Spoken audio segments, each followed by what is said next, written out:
So good afternoon again. Sorry to introduce myself for a second time. My name is Gilles Gauthier. I'm working for Bioenergy Europe. So be very welcome here in this workshop dedicated or webinar dedicated to REDII implementation.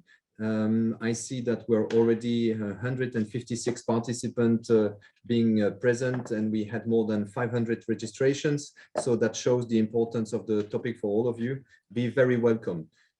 Without further ado, I will give the floor to our president, Ernesto Hiniti, for the welcome word. Thank you, Gilles. Let me, as the president of Bioenergy Europe, warmly welcome you, all of you, to this event, which is jointly organized by Industry's Voice, Bioenergy Europe, and Bioenergy International magazine.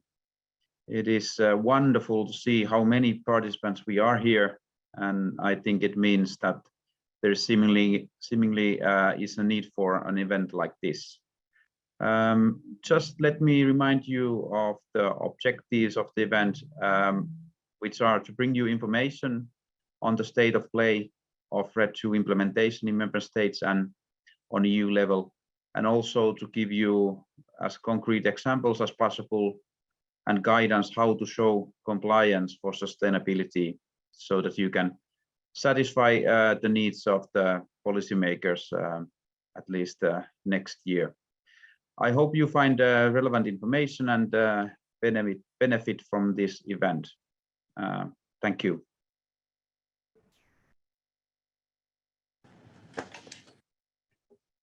Good afternoon, everybody. Jean-Marc Joussin speaking. I'm Secretary General of Bioenergy Europe. And as Anna said, this event is co-organized by Bioenergy Europe and Bioenergy International. Bioenergy Europe will be presented later on quickly by my colleague Gilles. While for Bioenergy International,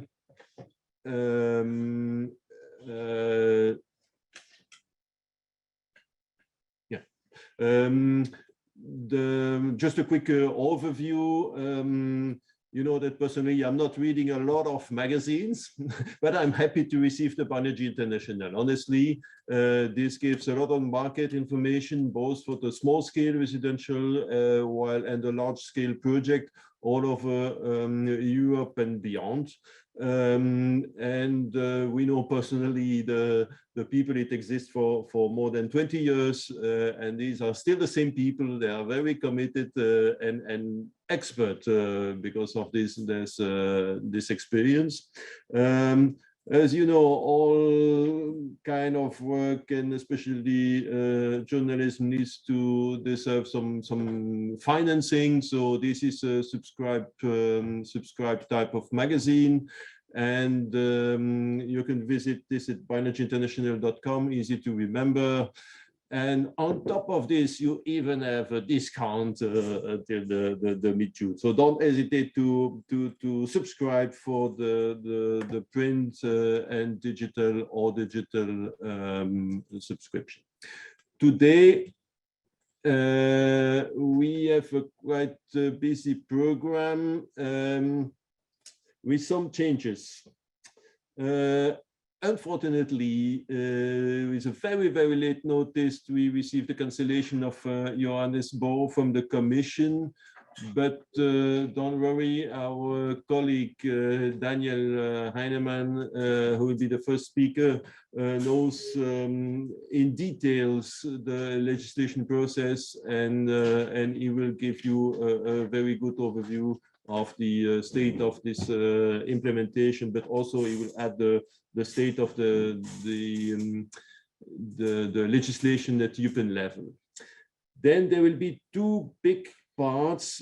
First, parallel roundtables for different countries, Spain, Poland, Germany, Finland, Lithuania, Sweden, because now after the REDII has been accepted, it's the time for the implementation at a national level. So you can ask specific questions to to national experts that you see on the screen. So this will be parallel. So at some point, Gilles will explain you how to go to this parallel session, but and then you will come back to the plenary session where we will have a kind of second part of it, which is a panel with the company experience. I mean, how the companies have to implement RED II, while the first parallel sessions were about the national legislation, completely different type of questions.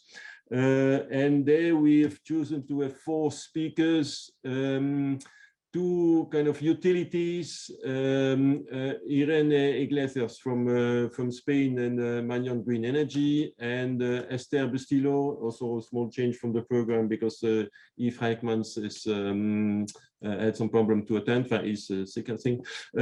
So, and then 2 voluntary schemes, which are also concrete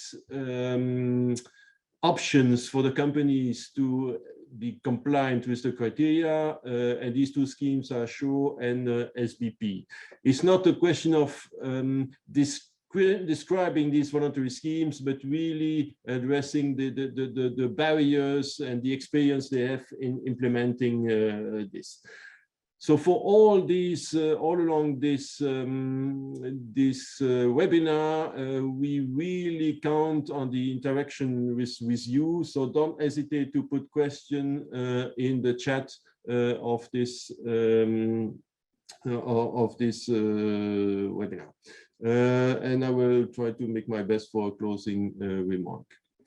So as I said, put your microphone, webcam off, unless you are speaking, of course, and use the chat. So we will definitely look at this. So, but now I'm sure most of you are used to that.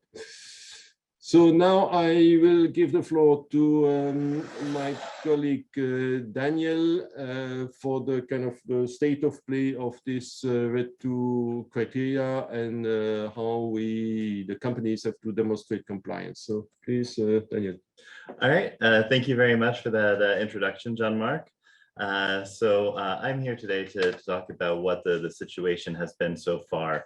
So first, I just wanted to touch upon, the RED II sustainability criteria and why they are so important and why we're here talking about them. And they really play a fundamental role in ensuring that bioenergy is able to be counted towards renewable energy targets, that it's able to receive financial support, and that is able to maintain its 0 rating in the ETS system. So for in order that to be the case, it needs to fulfill certain criteria. These include harvesting criteria, which maintains soil quality and makes sure that biodiversity is protected. This involves the LULUCF criteria, which go through and ensure that carbon stocks are maintained or increasing. And it also includes greenhouse gas emission savings thresholds, which go through and ensure that all of the related emissions throughout the process stay at a low enough level. Now, there are a couple of exceptions to these criteria. They are that if this biomass is coming from waste and residues, then that means that the greenhouse gas criteria and the soil quality, if it happens to be agricultural biomass, also need to be ensured. But the other criteria don't need to be fulfilled because that is fulfilled through earlier stages of the value chain. Additionally, for installations that are under 20 megawatts, they don't need to be able to go through and demonstrate compliance with this legislation. So it's focused on the large actors. And then also there are some additional criteria that apply for energy efficiency for large-scale bioelectricity installations. And so when we look at this within the context of the Renewable Energy Directive, there are also some implementing acts that go through and complement this. And we can see here an overview of some of the ones that we're supposed to see. Notably, we have the operational guidance on forest biomass. This was supposed to go through and provide additional support and clarification on what kind of criteria there would be governing forest biomass.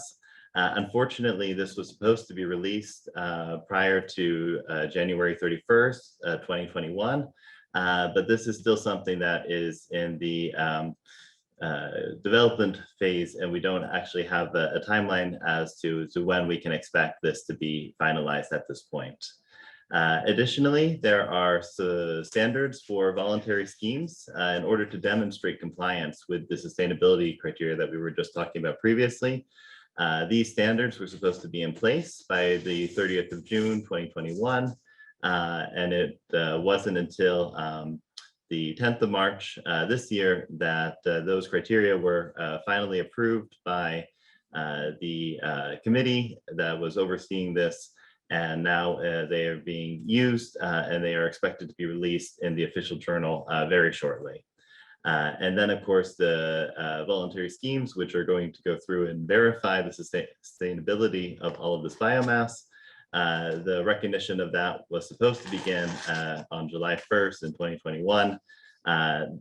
There have been schemes now that have been approved, and the first ones were published in the official journal on April 12th, 2022. Important to note is that all of these implementing acts were supposed to be in place in order to ensure that biomass would need to comply with all of these sustainability criteria. However, given the fact that there were some delays in implementation, there was also an adjustment made to the monitoring and reporting regulation of the EU ETS, which goes through and says that biomass can be considered sustainable until the end of the year in order to give actors a bit more time to get these systems up in place due to these delays. So as it stands right now, we actually have 13 schemes that have been approved by the EU and are being used now to go through and verify the sustainability of biomass. You can see a list of these schemes here, and you can also find a copy of them on the Commission's website. In addition to this, there are also 5 other schemes that have applied for EU-wide recognition. 3 of these have already gone through and received a positive technical assessment from the European Commission. So now they are just awaiting a final approval by the committee that deals with this, which is expected to happen at their next meeting. And then there are 2 schemes that have yet to undergo their technical assessment. And then after that, they will be able to go through and get final approval from the committee. And other schemes could potentially apply in the future, but as of right now, this is the list of schemes that we know that have gone through and applied. So now I kind of want to take a step back and kind of show how the national transposition of REDII has evolved over time. So when we did is we conducted a review by speaking with different stakeholders who are involved with this process in the different member states to try and get a comprehensive view of what the situation is like in Europe. So the first time we did this exercise was back in January 2021. And so this was around 6-7 months before the implementation deadline.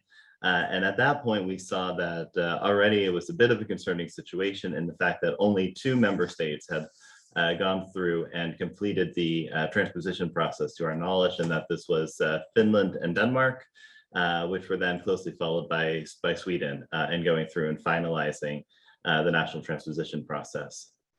When we reached out again to do a follow-up to this in October, so after the deadline had already passed, we saw that we still had a very complicated situation where a lot of member states still had not had a chance to finalize this implementation, probably due to, in part, by some of the delays in the supporting legislation, such as the operational guidance on woody biomass and the voluntary schemes. So we see at this point in October of last year, we still had a very limited implementation that had been completed, but we were starting to see more countries going through and completing their implementation and different phase-in periods being adopted to try and make the transition go as smoothly as possible. Following up, well, we conducted this exercise again in April of this year, and we saw that there were a few states that were just on the brink of going through and having this implementation completed. And so now we see that around a greater share of member states are in the process, but we still see that there are still some exceptions, and some states that are still quite a ways to go in their process here. Looking at the situation just now in June, we see that the situation has continued to improve with more and more states completing their implementation. Very recently in Estonia and Spain, we actually just saw that implementation was completed in May. And Poland, for example, which you'll hear more about later, is still going through and in the reviewal process. So this is the most up-to-date overview of the situation that we have. And so it gives a pretty good view of what the situation is like across Europe. So now I just wanted to go through and take a chance to dig into a few more of the details, because when the member states go through and they transpose this into their own national legislation, because this is a directive, not a regulation, they can go through and they can have certain nuances and apply different aspects of this. And so one of those is the exemption threshold. Under the Renewable Energy Directive 2, it goes through and it says that the threshold for ensuring compliance with this is 20 megawatts. However, member states can go below this if they are so inclined. And we do actually see this is the case in Denmark, the Netherlands, and Flanders. And so in Denmark, for example, they go through and they set a 5 megawatt threshold for district heating. And so in these states, we actually see lower thresholds being implemented beyond what is mandated by REDII. Another aspect of this is how all of this information is verified.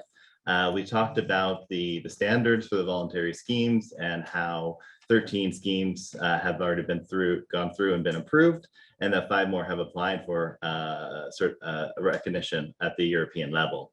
Now, this can also be done at the national level, which is something that is allowed. And so far, we've seen that both Sweden and Finland have gone through and they have set up national schemes, which would allow the government to set up a way to go through and verify the sustainability of biomass.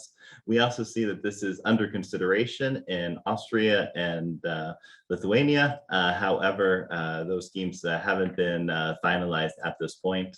And at any point, a member state can go through and set up its own scheme to go through and verify the sustainability of biomass. And if it does want, it can also seek recognition with the European Union to make it recognized in other member states as well. As we've discussed, there have been some delays and there have been some challenges with the implementation of this directive, and that a lot of it has happened after the deadlines.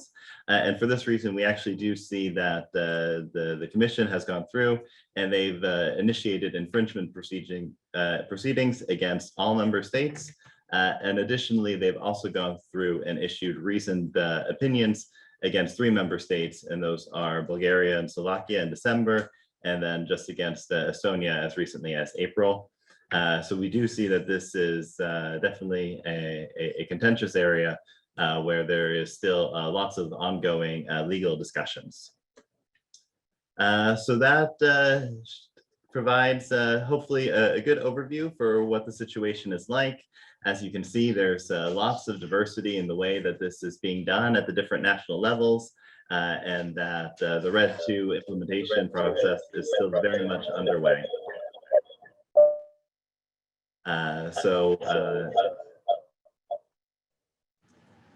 Sorry about the audio problems we were having.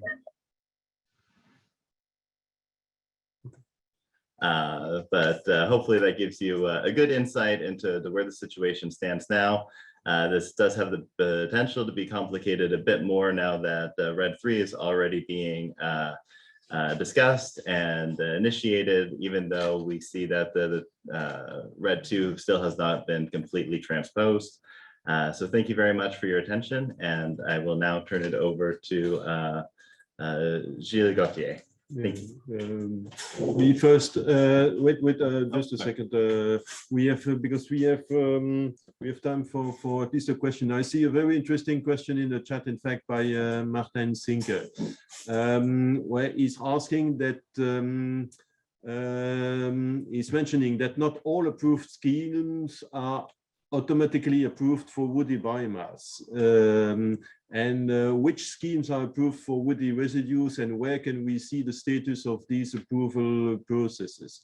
It's a very relevant question, because indeed the voluntary schemes have, all of them, they have a certain scope. They don't necessarily cover the whole bioenergy chains, and most of them, in fact, are certifying biofuels, because they also had to renew the accreditation with the REDII and the biofuels.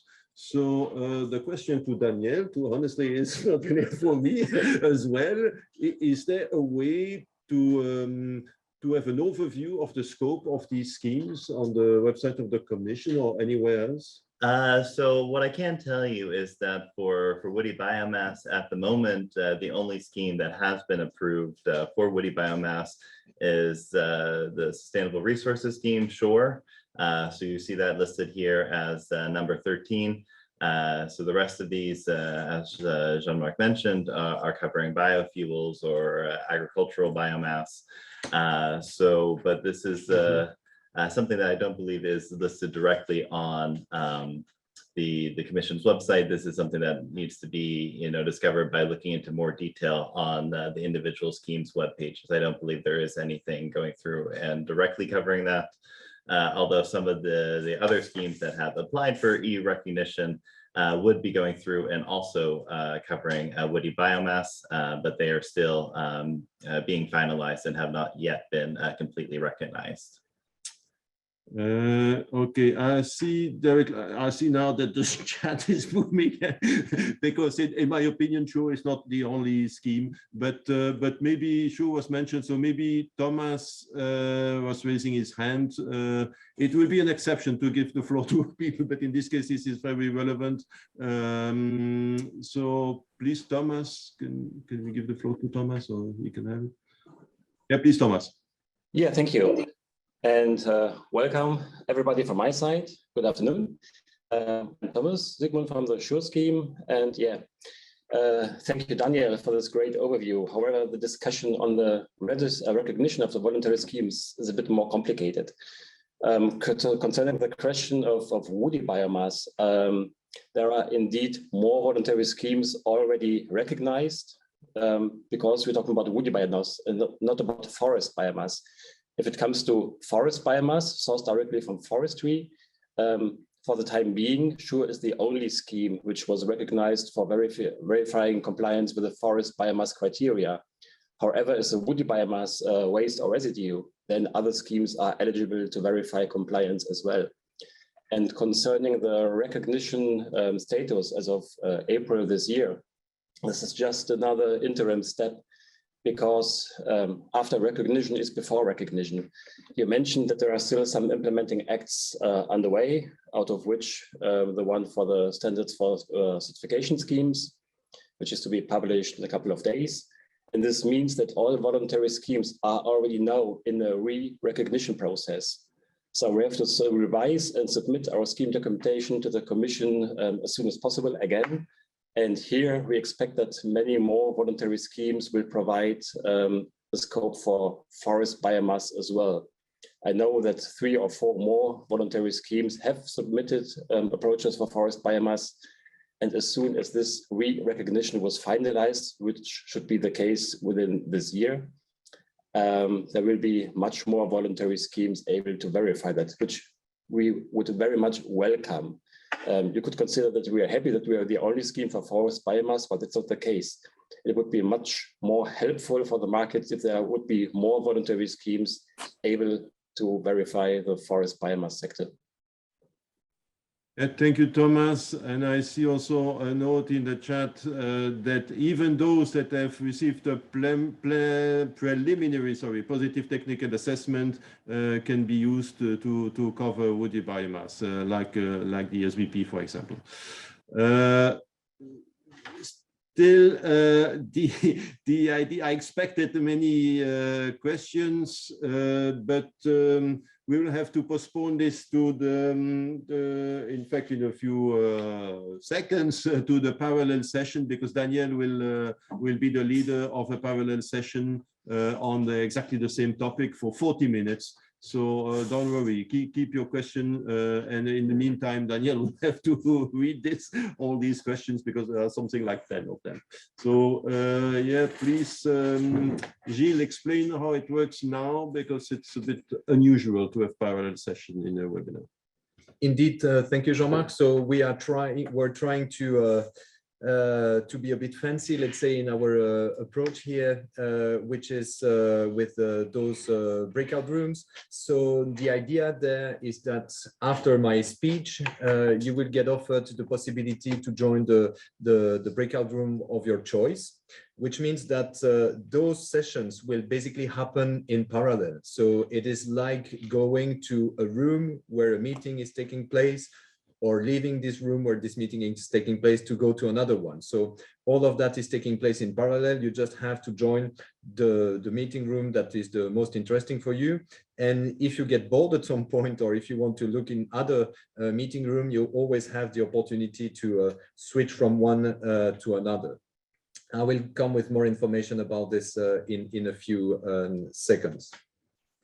But before that, I would like to take the opportunity to say a few words about Bioenergy Europe. We didn't want to bother you with that in the beginning of the meeting, but now it's the right time to do that.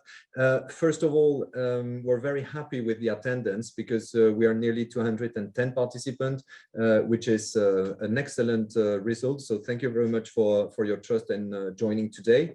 And hopefully that is also the opportunity for you to have a better understanding of what Bioenergy Europe is doing. So what are we doing? Basically, we're the voice of the sector. So we are there to protect the interest of the bioenergy sector on the European level. We're made today of nearly 200 members. But I can tell you that given the numerous challenges that we have in front of us, including on the RED II implementation, but also the RED III negotiation that is happening at the moment, we need to be much more and to be much more vocal. So once we will share the presentation with you after this meeting, we will also allow us to look for a meeting with you in order for you to join us and team up within Bioenergy Europe. So very quickly on the services we offer, of course, we screen the EU policy development.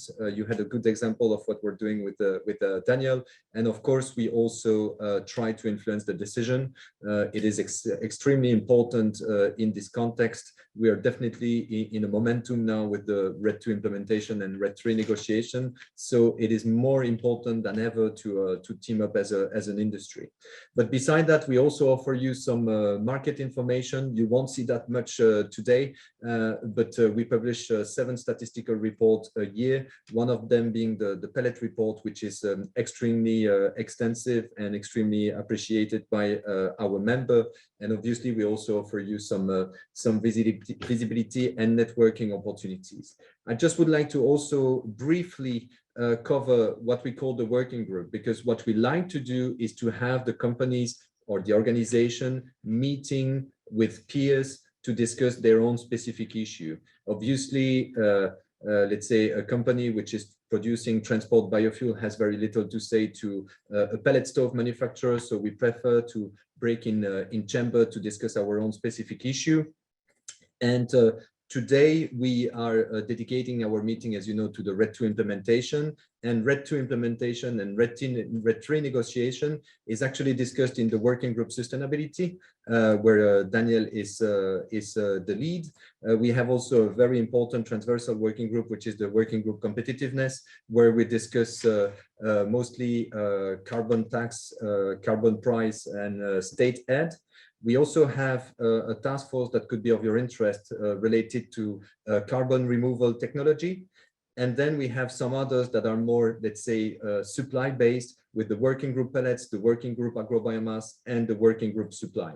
So all those working groups are organized several times a year. and they are only open to the members. So today this was a public webinar to try to inform as many people as possible, but for those specific working group, this is only open to the members. Now, if you're still not a member and you're willing to attend one of those meetings, you're very welcome to attend one time in a trial version, let's say. So that was about it for the small intro of Bioenergy Europe. Of course, we remain at your disposal should you have any more questions about our organization. But now let me come back to the setup again in greater details. So again, the idea is to have now parallel session. Those parallel sessions will really allow you to interact much better than for the previous session. So today we will have 7 sessions. Some will be country specific. One will be, let's say, EU level with Daniel, and then we will also have one related to technical question. So basically, if you don't know where to go, or if you face any problem, you can always join this, let's say, general breakout room. So for the first one, which is the general one led by Daniel again, you will need to go in the plenary session. So it won't be a breakout room, it's in the plenary session. You will easily find your way. You just have to leave the breakout room. You will end up in the plenary, and there Daniel will be waiting for you. Then, if you're interested to discuss the specific implementation of REDII in Lithuania, then Agne Babelite will be the one for you. Agne is working for Bioma, which is the Bioenergy Association of Lithuania. Then, if you're interested in the specific aspect of REDII implementation in Spain, you have Pablo Rodero from Avebium waiting for you. The same for Poland, it will be Adam Sanarzek waiting for you. The same for Finland, it will be Hannes Tuohiniti waiting for you. The same for Germany, it will be this time Thomas Sigmund, and the same for Sweden, where Kjell Andersson will be waiting for you. So how does it look like? Basically, once I will give it, once I will give my go to Francisco, you will see basically on the bottom of your screen a button or an icon showing breakout room. There you just click on it and you select the breakout room you prefer.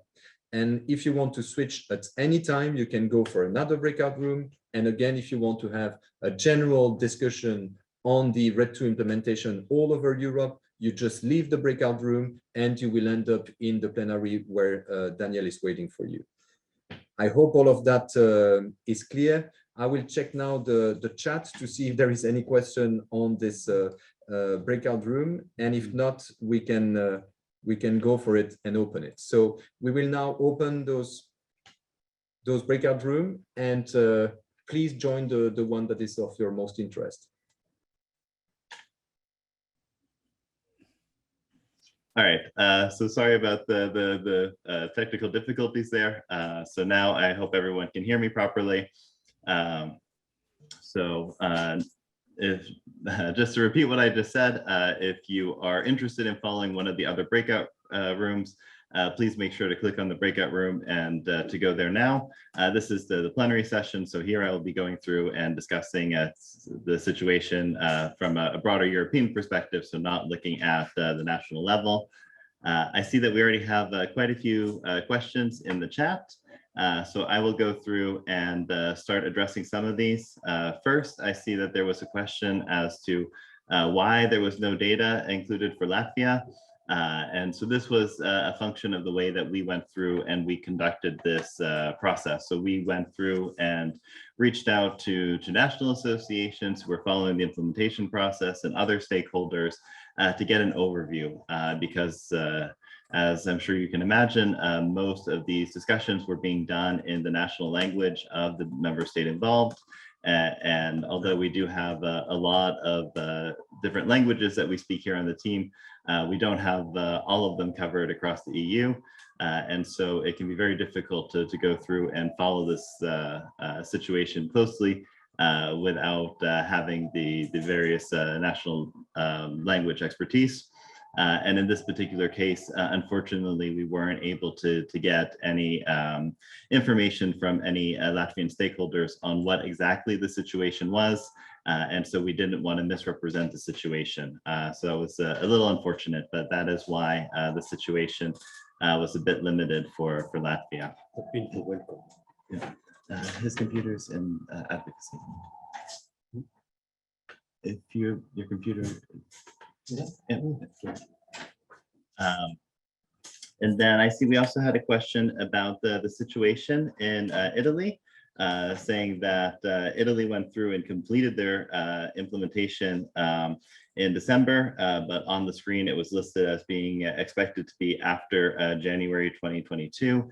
Again, this is just a situation when we conducted this overview back in September, October. We were informed by our Italian stakeholder that they were expecting that it wasn't going to be finalized before the end of the year, when in fact it was able to be finished, as the commenter pointed out, on December 15th. So it was able to be done in time. And so that was just a function of changing timelines and not being entirely sure when this would be done. So it was our best guess at the time, but it seemed that the Italian government was able to finalize it a bit further ahead. I also see a question about the infringement proceeding and what is a recent opinion and why is this important. And so a recent opinion is the second step in an infringement proceeding. First, a letter of notice is sent, and then a recent opinion. And so this is something that requires that the member state go through and respond to directly the complaint from the European Commission. And the infringement proceedings are important because if a member state is not in line with the EU EQUIS, then eventually, after going through many more steps in the procedure, the member state can be fined for failing to comply with going through and implementing EU law appropriately. So we still are quite a ways away from that happening, but it's more just to be aware of the process and to make sure that that doesn't happen. I also saw a question about the monitoring and reporting regulation, whether or not that was likely to be extended beyond December 31st, 2022, so the end of this year. As of right now, I do not have any information nor any indications that it will be extended. It's of course possible that the Commission could go through and decide to do that, but that is not something that I can speak to at this point. But I will just be able to say that when the initial derogation was passed, that this did indeed happen after this year had already started, when they were supposed to go through and already be in compliance. I believe it was mid-January in which it was adopted, but that's from memory, so I could be slightly mistaken. And so it is possible that the Commission could decide that the implementation process is not yet far enough along, and that this is something that should be extended. But that is a decision I would expect to be coming much later on in the year, unfortunately, for planning purposes. Additionally, I had a question so is biomass considered sustainable until the end of the year? So what the derogation there did is it granted member states the ability to recognize biomass as being sustainable until the end of the year without needing to demonstrate compliance with all of these requirements under REDII. So this is a decision that is up to each individual member state on how they would like to go through and apply this. So the exception exists at a European level, but it is up to each member state to decide how they want to apply that. So from the European level, it is permissible, but again, it is up to each individual member state. All right. So those were the top questions that I saw. Let me go through and consult the chat again some more.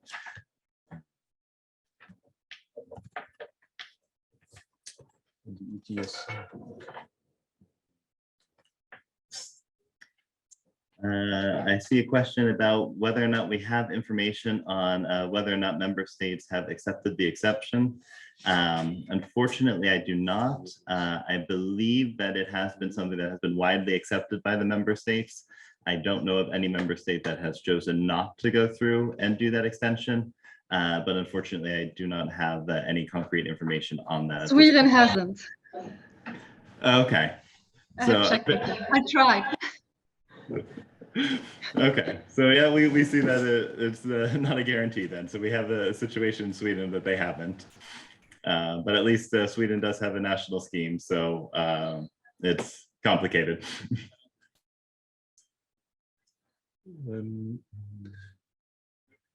People can raise their hand.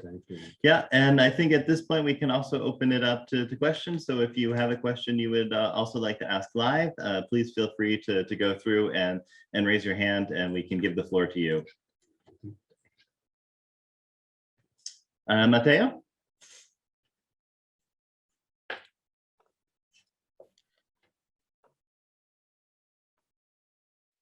Can you hear me? Yes, now we can hear you. Thank you, Danny. Fantastic presentation. Thank you for the overview and for answering all the questions.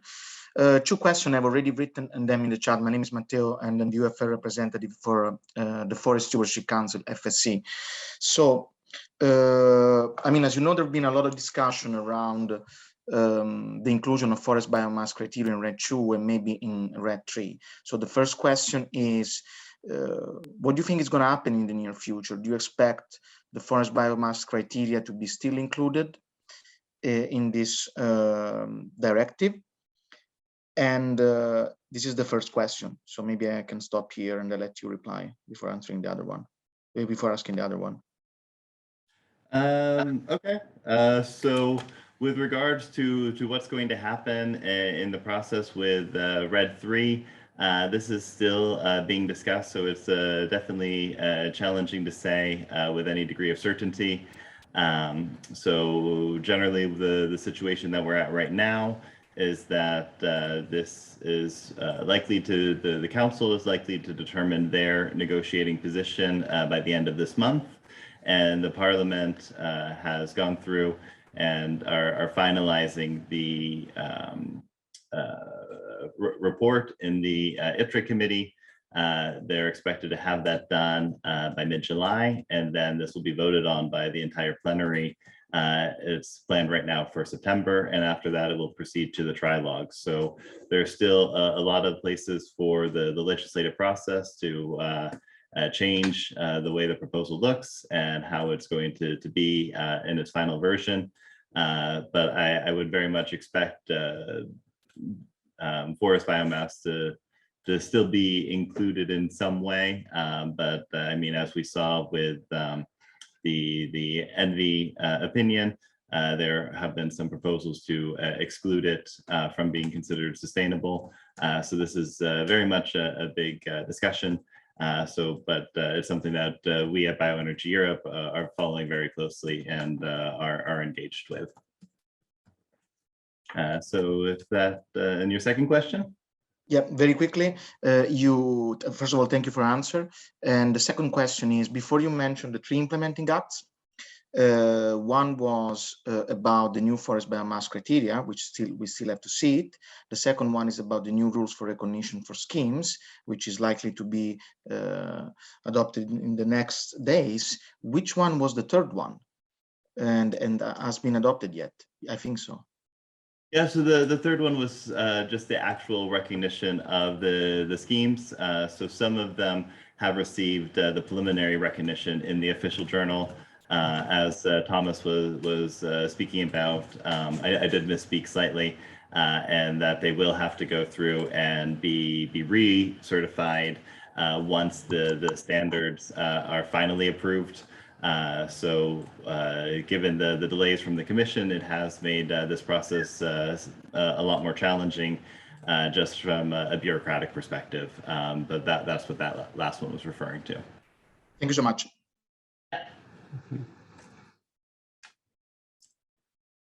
All right. Are there any other people in the plenary session who have questions that they would like to pose? There was a question also, I'm not sure you addressed it, but by Gregory Richards, who was asking if it is likely that the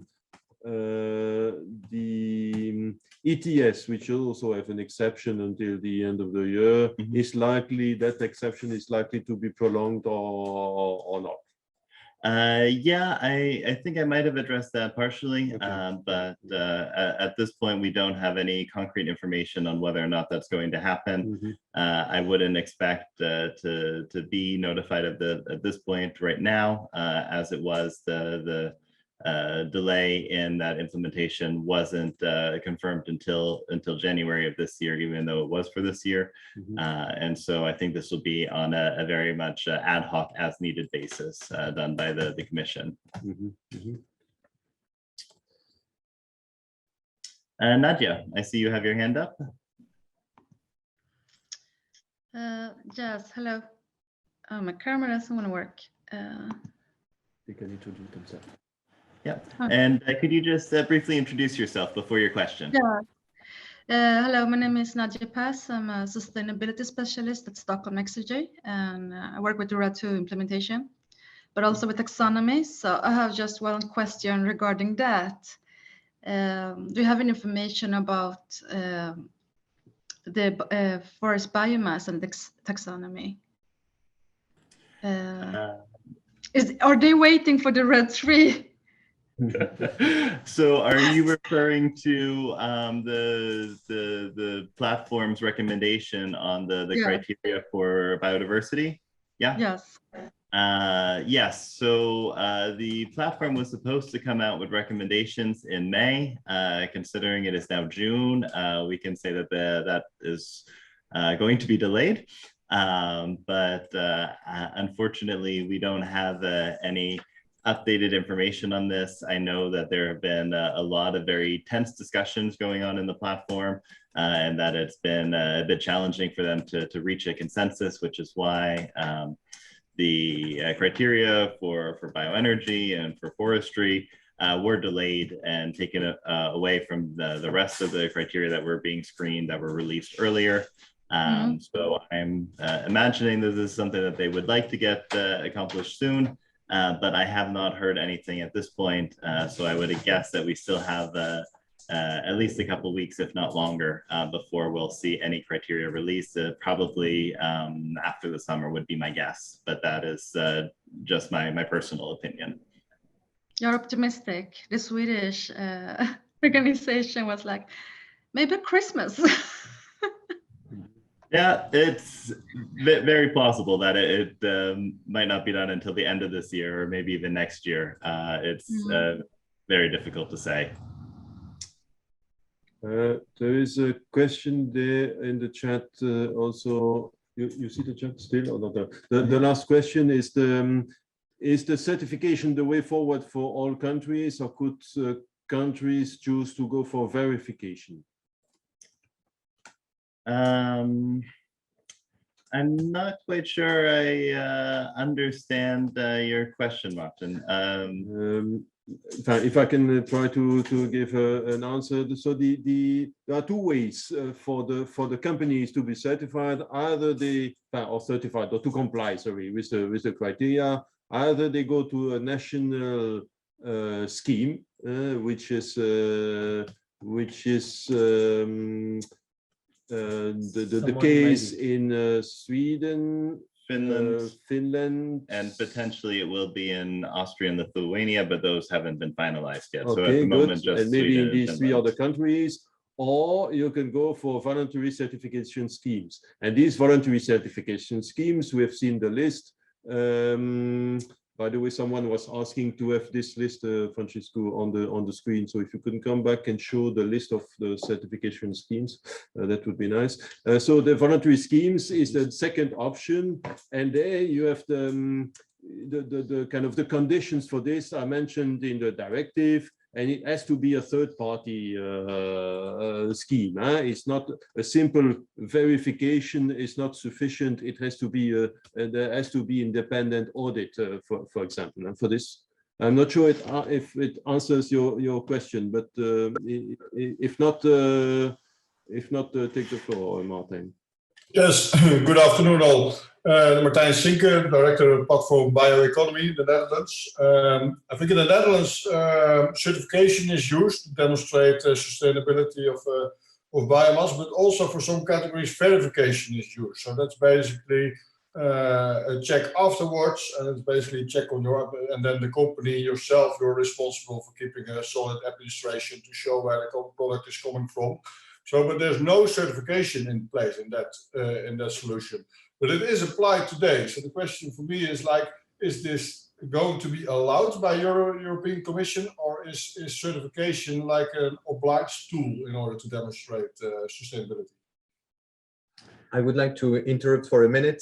Sorry about this, but it seems that the breakout rooms were a bit brutally ended for many of you while you were still willing to discuss. So it seems that we had a slight technical issue there, but we will reopen those breakout rooms as of now. So if you want to basically go back to your let's say national breakout room, feel free to rejoin it, and we will close it in 10 minutes of now. But then when you will be in the breakout rooms, you will see again this countdown coming, and you will be redirected to the plenary session.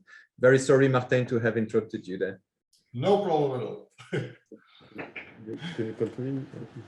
So yeah, as I understand, I think that no, the verification schemes that you had in the past, according to me, cannot be valid anymore. Again, either you have a national scheme in the Netherlands, which is not the case, or you have a voluntary schemes, and these voluntary schemes need to be accredited by the Commission. That's a necessary condition. So if your verification scheme was not even submitted to the Commission, that will not be eligible. Yeah, I can just offer a point of clarification on that as well. So the way it stands right now, the Commission has gone through and they have said that if a member state has confidence in a scheme that it fulfills all of the criteria, that it can also be accepted by that member state at that member state's own choosing. But that is something that's still kind of developing. Matteo, I see you have your hand raised. Yeah, exactly. Can you hear me, Daniel? Yes, we can hear you. Yeah, I just wanted to reinforce the point that you just made. That is correct. So basically, even though the scheme have not applied, it can be still used by EU competent authorities, provided that they believe in the quality, they consider this scheme robust enough.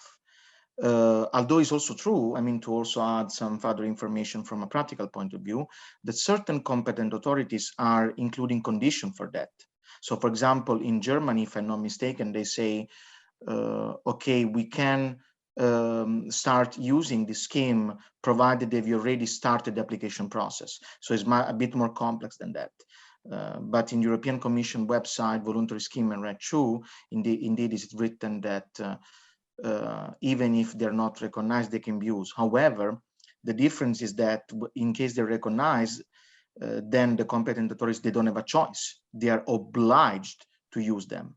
In case they are not recognized, then there is flexibility, and competent authorities can have a flexibility in deciding whether to employing them or not. So that is basically the difference. Thank you for that clarification, Matteo. I see we also have a question from Tim. So if you want to take the floor and introduce yourself. Yes, good day. I'm Tim Brink. I'm working for RWE, and we are using the SDE Plus. We will be partly using the REDII, but I'm very curious about the verification part. And I also have another question, because I think you mentioned that verification could be approved by, let's say, the Dutch government, right? To be correct, because on many points, the SDE Plus is like more strict. And on some points, the REDII is implementing biofuel rules, which are not really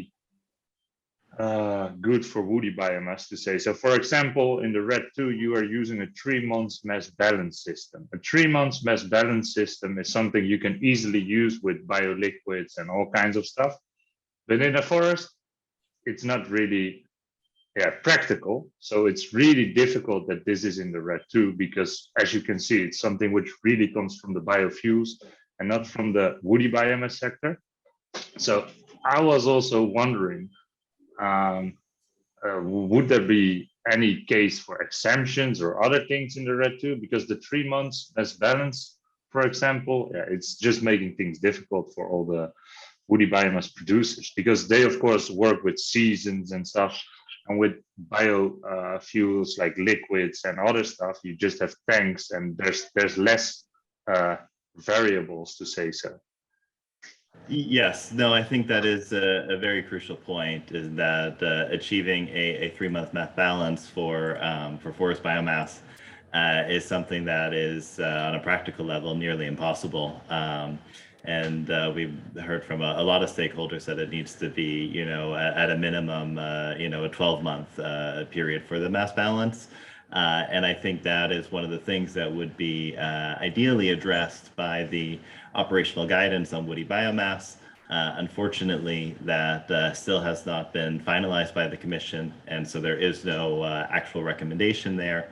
And that, you know, you're right, the systems that operate well for agricultural biomass and biofuels do not properly address the specificities of forest biomass.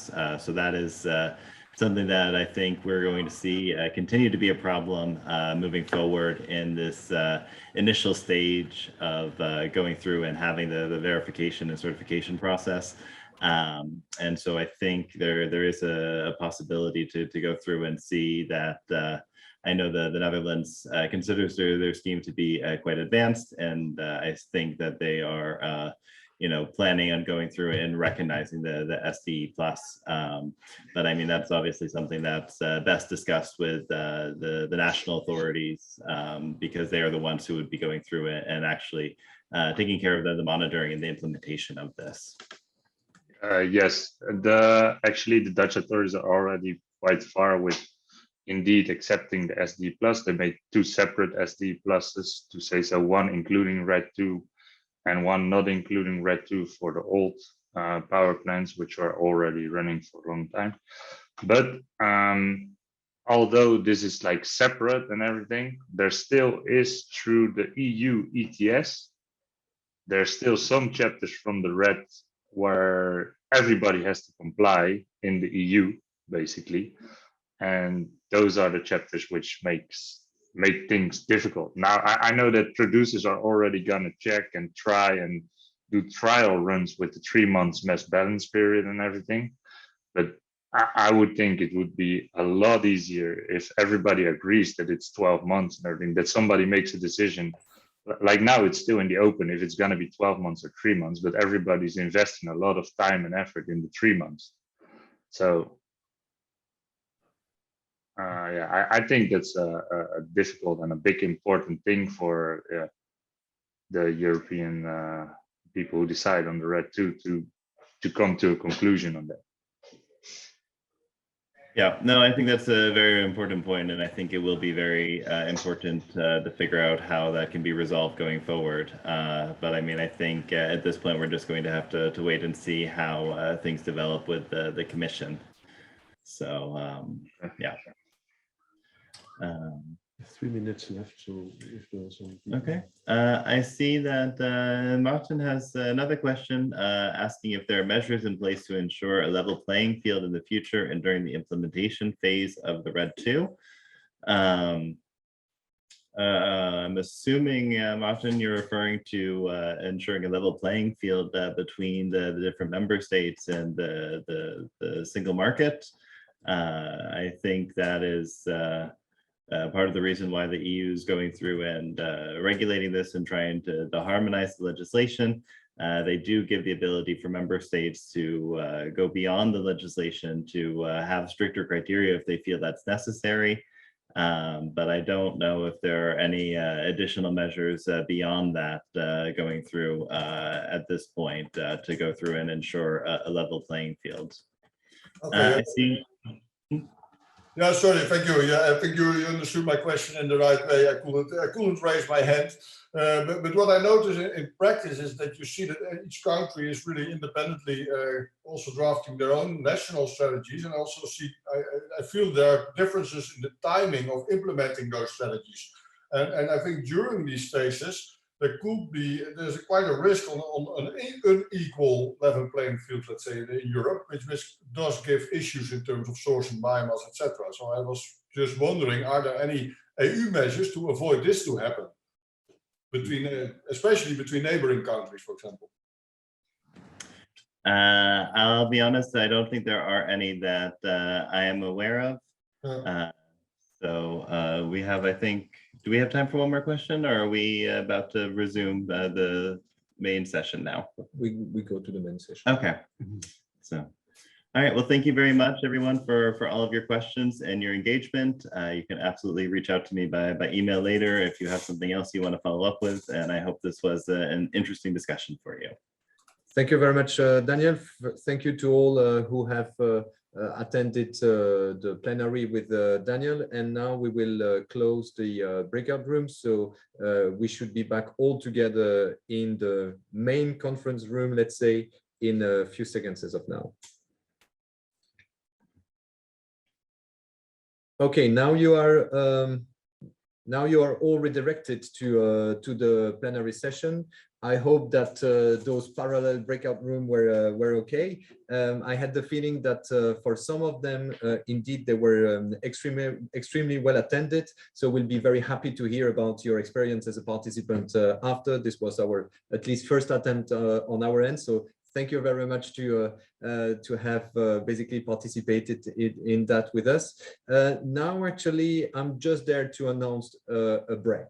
So it is time to break for a few minutes. So it is 4:06. We will break for 10 minutes. So we'll continue at 4:16. Thank you very much. 10 minutes break. So take the opportunity to grab a cup of coffee, and we'll all be back in a few minutes. Thank you. So here we are back after the coffee break. I hope you had an opportunity to have a good break there. So now I see that nearly no one did leave. So thank you for that. Now I will basically move to the last session of the day. Before that, we saw that there were still some questions in the chat. Please keep going with your question. We will take a few of them at the end of the meeting if we have the opportunity. Otherwise, we will address it separately. So feel free to reach out as well by email after this meeting. We'll be very happy to help. So with that being said, I give the floor to my colleague Ines. Irene, sorry. Thank you, Gilles, and good afternoon, everyone. I think you can see me and hear me well. So today I'm here with 4 distinguished speakers, I have to say, which come from 4 different perspectives. And with this panel discussion, we would like to go through the barriers of RED II implementation, indeed, both from a utility perspective, and this is affecting both the woody biomass sector, but also non-woody biomass and agro-biomass, let's say, aspects. And we will also have 2 different voluntary schemes, so SURE and SBP. And so we will have these 4 different points of view to address such a complex and interesting topic. And with the speakers today, we will go through indeed some of the barriers of the implementation, but also through concrete examples or how they manage to overcome these barriers. So which solution you can also implement in your company or at national level. So without further ado, I would like to ask all the speakers to turn their camera on. And I will also ask Irene from Magnon Green Energy to take the floor. Irene, you are a forestry engineer, so you have quite an extensive professional experience in this field. You're an expert on climate change and indeed sustainability and certification. But I think today in particular, you will focus on the Spanish market and the specificity of non-woody biomass. So Irene, please, if you want to tell us something about what you do in Magnon, the floor is yours, and you should also be able to control the PowerPoint. So feel free to go through the slides. Okay, thank you very much. I would like, first of all, to thank Bioenergy Europe for inviting me to participate in this interesting webinar. Yes, I am Irene Carrascón. I've been working for Magnum Green Energy for the last 4 years. I am responsible for the sustainability of the supply chain, of the biomass supply chain, okay? And for those who don't know, Magnum Green Energy is the new visual identity of the company for the ENSE Group. We are the energy business of the ENSE Group, and the new name is Magnum Green Energy. I say so because we adopted this new name some months ago. Okay. Before entering to explain how we work and the challenges that we face, I would like to briefly explain how the Spanish market, the biomass, is like in Spain, because I think it's quite different from the market in other countries in the north and in Central Europe. Here in Spain, we have very small or medium-sized power plants. It's very common to have plants of 15, 20, 25 megawatts. So an average capacity would be 15 megawatts. So there is small plants. And the biomass that we consume is very heterogeneous. We consume agroforestry biomass, but the component of agricultural biomass is very high, probably comparing to the consumption in other countries where forestry biomass may be the main biomass that they consume. The plants are very dispersed through the territory in Spain. And well, another characteristic is that the supply chain is very local and very atomized. So it's very common that a power plant can have hundreds of different suppliers. And that makes it more difficult sometimes to get to the producers because there's a very, very atomized supply chain. So once I've said so, I'd like just to talk about, I don't know, how to go to the next slide. Sorry. Okay. I know. We are the first Spanish company, renewable energy production, and we are operating 8 power plants in the south of Spain. Here you can see where they are located. That means 266 megawatts of capacity, installed capacity. Okay. And we work with a very local biomass, agricultural, forestry, and waste and residues. Okay, so all the biomass that we work with is residual biomass. We consume, for example, in agricultural, the biomass that we consume comes from pruning, harvesting from crops, scraps, and that kind of materials. And the first biomass is the remains of fellings or fire prevention activities, things like that. And we also have 20% more or less component. That figures is from 2021 of waste and residues. For example, we consume orujillo, olive cake, which is the residue from the extraction process of olive oil, which is a very particular biomass from the south part of Europe, for example. What I would like to highlight is that all the biomass that we consume is in the agricultural sector is biomass that otherwise it would be burned on site in the field.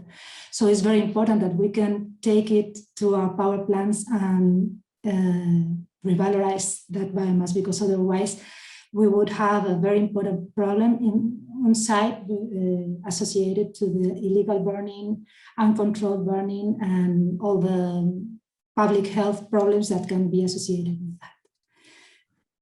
So we are preventing that kind of uncontrolled burning, both in agricultural sector, but also in the forest sector. Thank you, Irene. And a very interesting introduction. Maybe I can ask you to wrap it up and keep something for later, because we will have a lot of questions, and we will also like the other speakers to have this introduction. So maybe one last slide, I guess, you have. So. Okay, sorry. Okay, I would like just to highlight the two main challenges that we have faced last year and this year. We started working with the directive and the sustainability requirements of the directive last year, and we found that there was a completely lack of awareness in the sector. So when we talked with different companies or associations or other companies that were involved in that, we realized that the new regulation was not known. So we had to implement a very high level communication plan to bring them the awareness and the information. And the other main challenge that we had to face was to certify, of course, our power plants. Magno was the first company in Spain to get SURE certification and the first in Europe. So we are quite proud of that. And that means that we had to implement high level procedures in our company to ensure the fulfillment of the requirements. Sorry for the extension. No, thank you, Irene. I think it's clear that lack of awareness on sustainability requirement, if we look at the agroforestry sector, is quite important. And I'm pretty sure that the next speaker will also touch upon this. So I would ask Esther to take the floor. So Esther, if you can turn on your camera. Unfortunately, Yves Rickman is not with us today, but Esther, I'm sure you will be a great replacement and really happy and looking forward to hearing what you have to say. I will do my best then to do the same as Yves could have done. So can I control the slide actually? How does that work?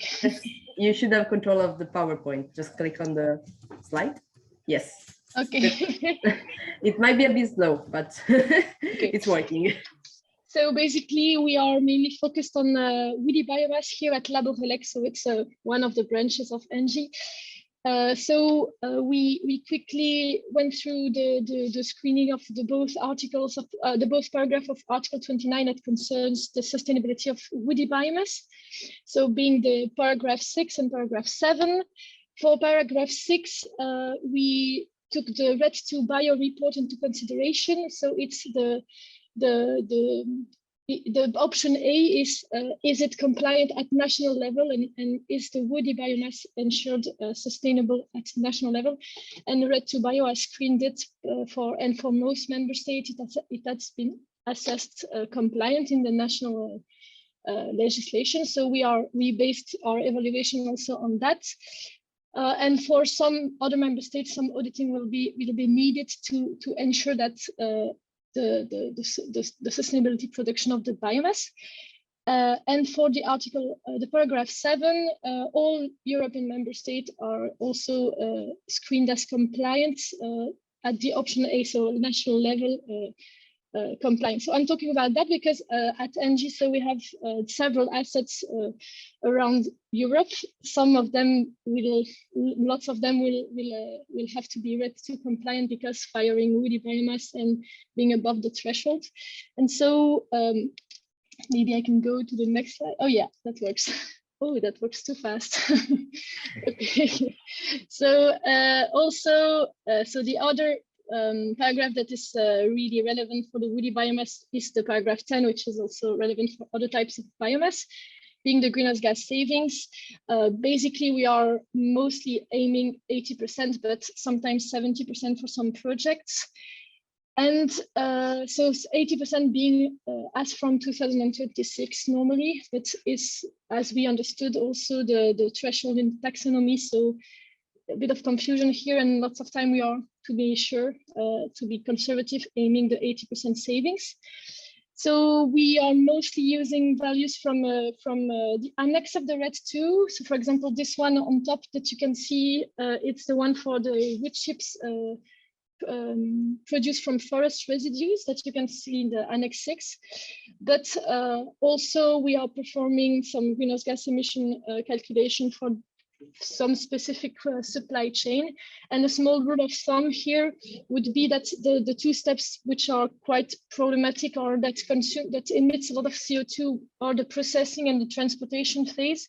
And rule of thumb here would be to not go above a distance of 500 kilometers for diesel truck, 1,000 kilometers for train and small vessels, and 4,000 kilometers for a large sea vessel that consume then a bit less than small vessels. And if you, well, after that we need to fine tune the calculation, but that often gives you some values that are 80% greenhouse gas savings. So you can still supply woody biomass from quite far and still reach the threshold of 80% actually. So we do that also at ENGIE for our own assets, but also for the providers and also the clients that are using biomass that we trade at ENGIE.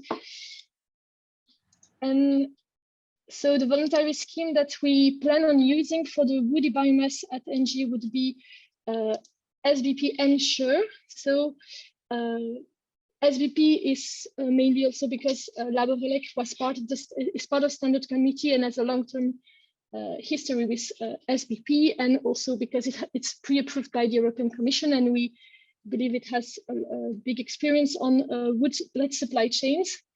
Ensure for the fact that also that it's sponsored by Bioenergy Europe, that it's the new recognized scheme made especially for REDII.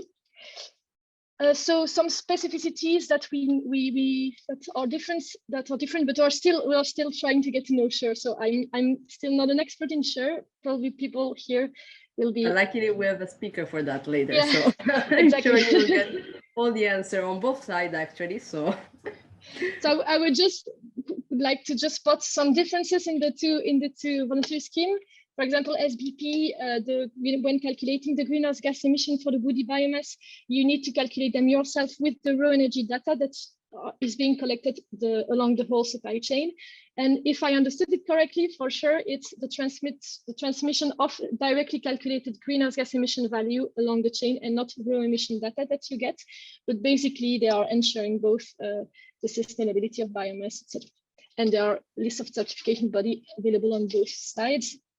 And so we are probably aiming on using SBP for long distance wood pellet supply chain on our side at ENGIE, and as SURE probably more for the short distance wood chip supply chain in our group. And I think that was the last slide. So yeah. Thank you so much, Esther. Indeed, and you give us a very good connection with the next speaker. So I would ask Thomas from SURE to come up and tell us something about this voluntary scheme. So Thomas, if you can turn your camera on, the floor is yours. You have 5 minutes. Yes, and thank you, Esther, for this very great introduction of the SURE scheme. I couldn't do it myself better. Excellent. So I have the control. Yes, I do. Some slides about our background. Who is SURE? So as Esther just mentioned before, SURE was founded as a voluntary scheme, as a certification scheme tailor-made for the RED II, for the implementation of the RED II, because the national biomass associations, of course, were following all the discussions about the RED II, about extending the sustainability requirements to the heat and electricity production from biomass fuels. And due to the lessons learned from implementing RED I, which was very uncomfortable in the first years, the associations decided to develop a tailor-made certification scheme for the RED II this time in due time. And we're looking for a suited partner for this, because certification against the Renewable Energy Directive means a lot of expertise in terms of certifying against the standards of the European Commission.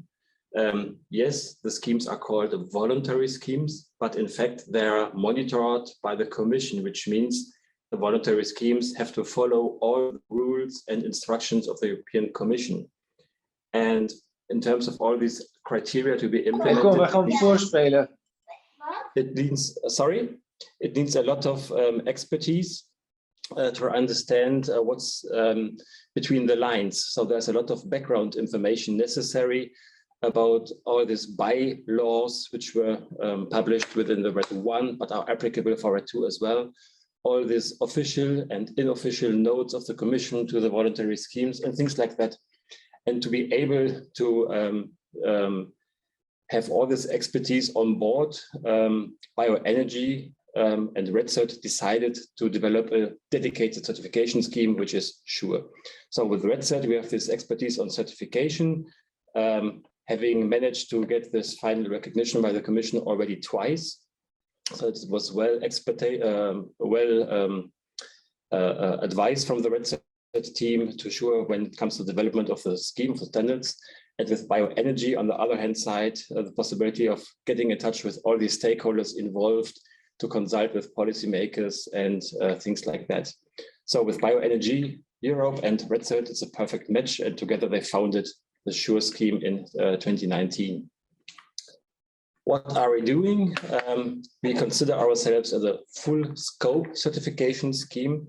So we are able to certify all different kinds of biomass feedstock, which is forestry biomass, as well as agricultural feedstock or biomass from waste or waste and residues from biomass used in biomass plants or biogas plants for the production of electricity and or heating and cooling. And when it comes to transportation biofuels, we have this very close cooperation with our colleagues from REDCERT. So there's a one-stop shop certification possibility with SURE to enable that there's only one certificate needed in terms a biomass plant, for instance, uses woody biomass, same than agricultural residues or biomass from waste and residues. So one certificate is sufficient for this. We started operation in July 2021 when we received this technical assessment by the Commission. Since then, we were allowed to certify against the RED II standard. And you see the incredible development the SURE scheme took from November, December on. It's due to the German legislation. And this indicates already how the markets are functioning, how the stakeholders are reacting. Irene just mentioned before that there was a lack of awareness.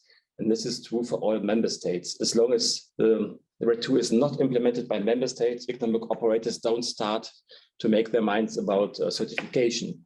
And it's reflected here. So since the German law was implemented, we received now more than 3,200, more than 3,700 registrations, out of which we have contracted now 3,200. So they applied for audit now.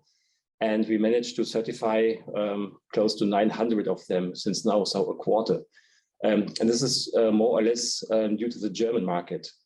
We have activities in more than 7 European member states at the moment. So second largest markets are Spain and Poland at the moment. But we realized that once in member state, the law is implemented or announced to be implemented, that there are economic operators joining this scheme. So we try to give our best to get everything managed, but it will be challenging to manage these hundreds or thousands of economic operators then in the schemes. So this is just at a glance about SURE. And just some words to the session before. I was talking too much as usual because I have so much to say. There was no room for discussion, but I hope that this roundtable will to ask me or the questions ask me the roundtable.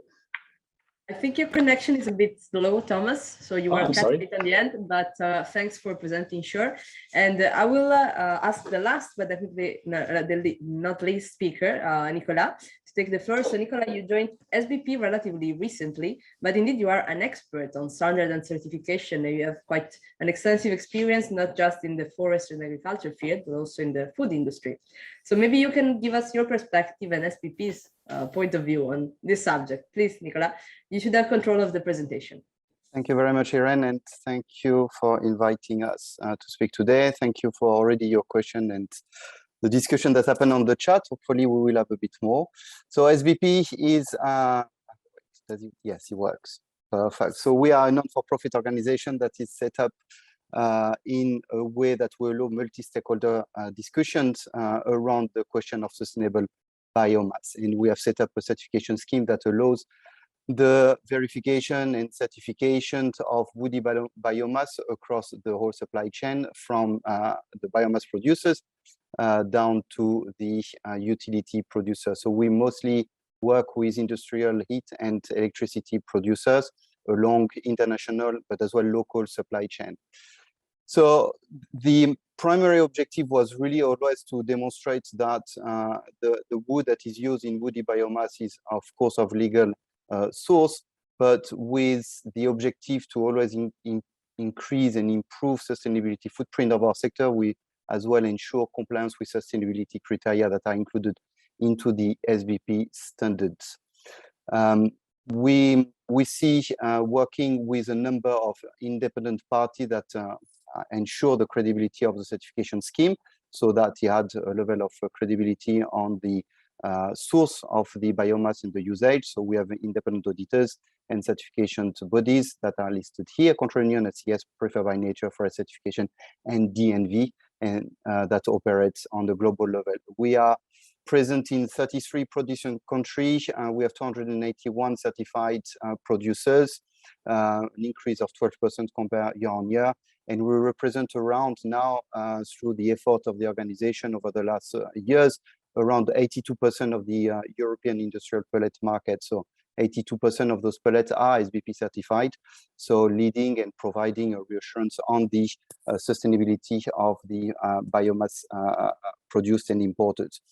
The important point for SBP was really to respond to the challenge, maybe, and the interest of the EU REDII legislation.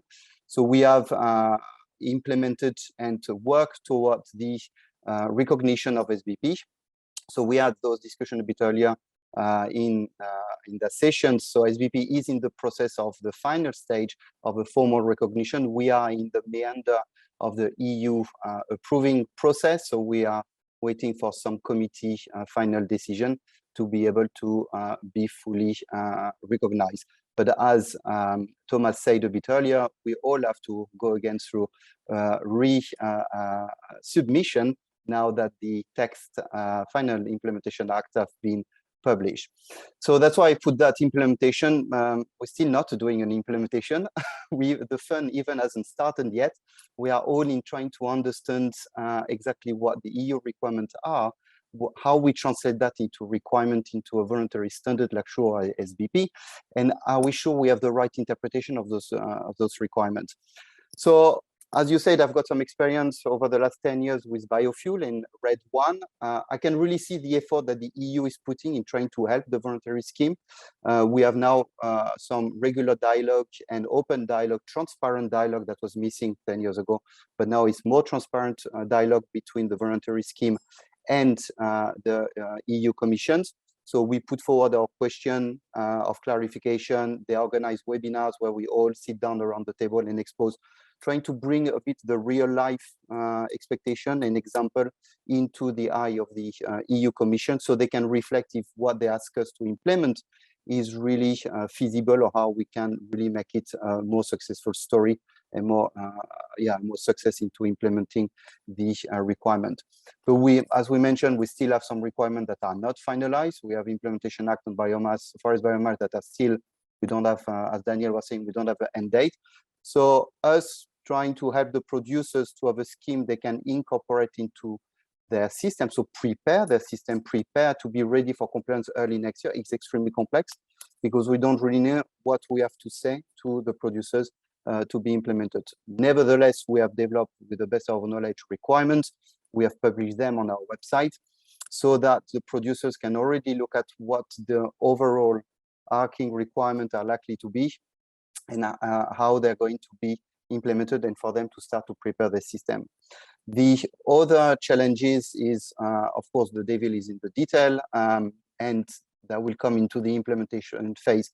From the experience of the biofuel and bioethanol, as soon as we started to implement and to run an audit and to explain, to train companies on the reality of the requirements, then new cases come up, new situations that were not really handled clearly into the regulation. And so we don't really know how that will be dealt with by the EU Commission, so adding a bit more certainty. And that's really this uncertainty that is unnerving for all of us, schemes or as well producers, to not really know how we're going to move forward. And the last point that I want to say quickly is the challenges that the national interpretation brings into this overall arcing EU rights. As soon as one country asks more, requirements, this impact the whole supply chain from origin to the end, and that really reduce the ability of liquidity into the trade of biomass, international biomass, and that is something we hopefully the EU will take into clear consideration in that time of tense energy market. Thank you. Thank you so much, Nicola, and thanks indeed for all the speakers for this first introductory round. I would ask each of you to keep your camera on so that participants can see you. And we will dig into the panel discussion. So since Nicola, you mentioned the theme of challenges, indeed, my first question will be about the barriers that each of you has foreseen and experienced in first hand about the implementation of RED II. And I would like to maybe get back to Irene and ask you about Spain, because indeed Spain is quite a particular market. So maybe you can tell us a bit more about the specificity of this context and which kind of issues you face there. So please, Irene.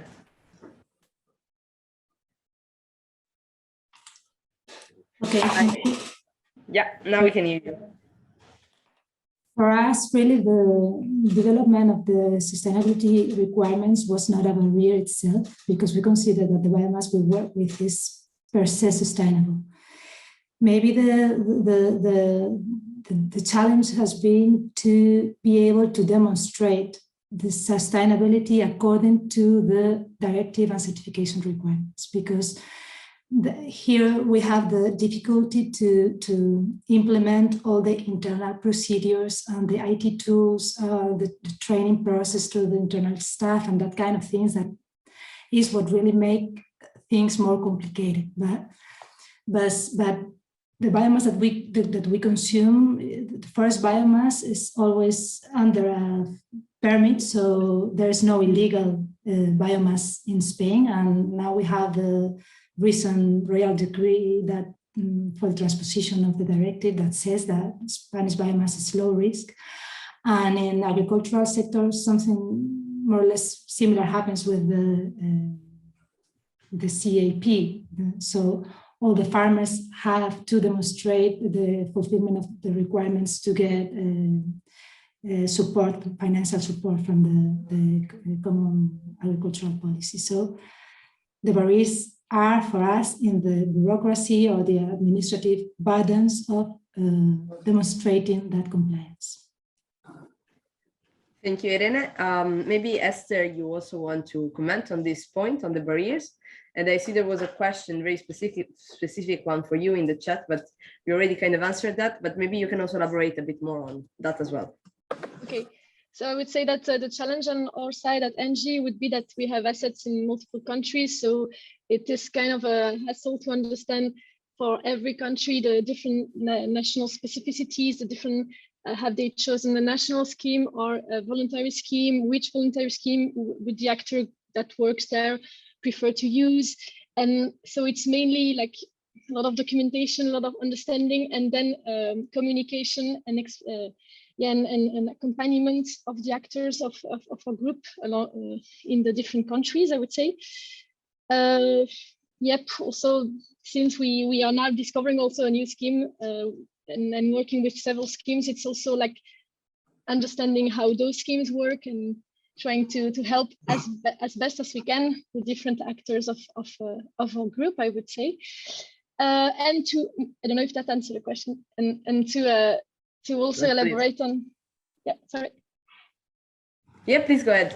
Okay, and to answer Jean-Marc's question, so you asked me if we should not go above 4,000 kilometers biomass transportation. I would say that you should not aim that number specifically.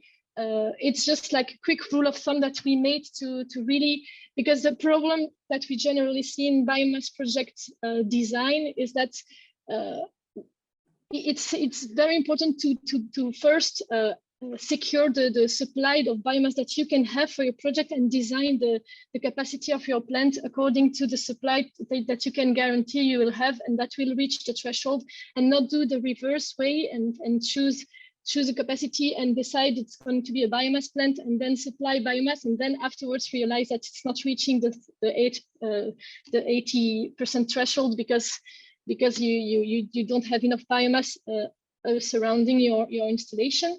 So that would be the quick rule of thumb that we made, just to high-level assessment, the high-level assessment of the viability of new project, I would say.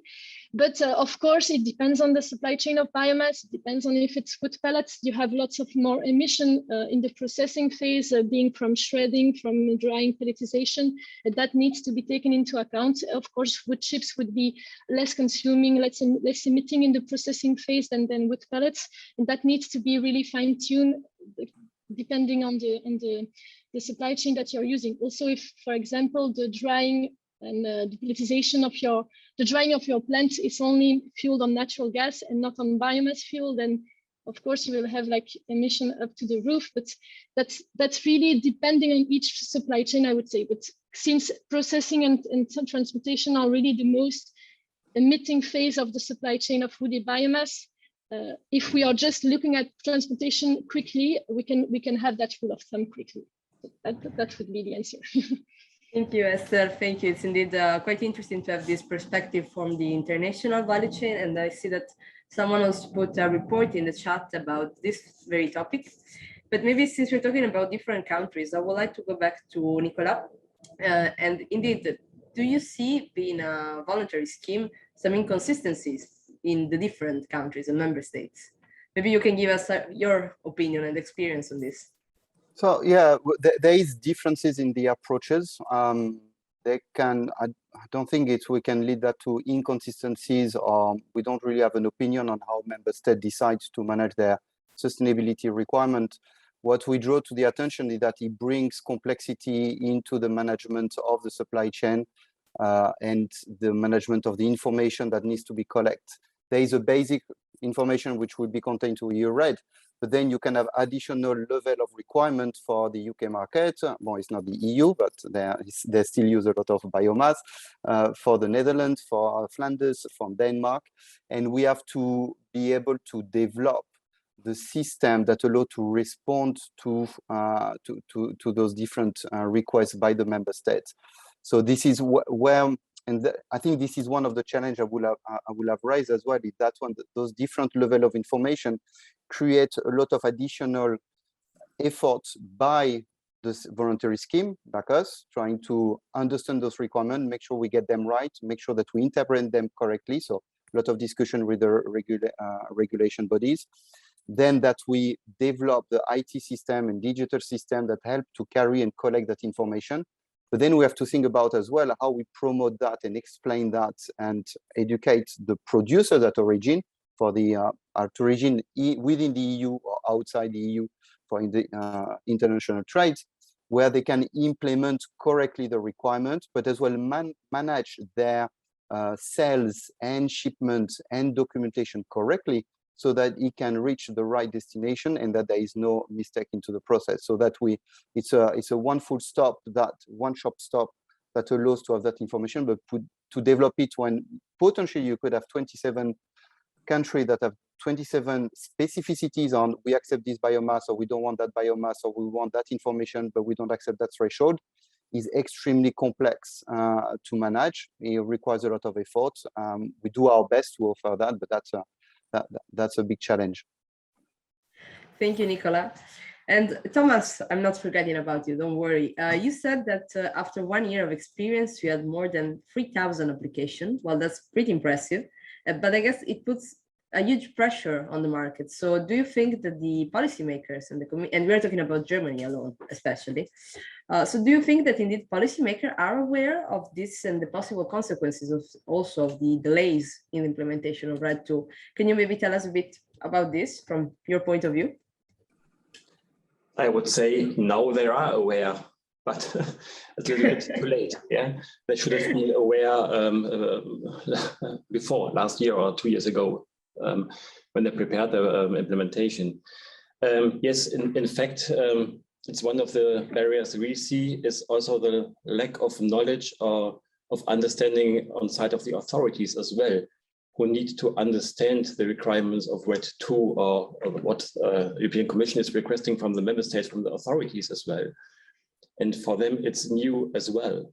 So there's a huge lack of information on all sides for all stakeholders, economic operators, the authorities, for the certification bodies and auditors, for everybody involved.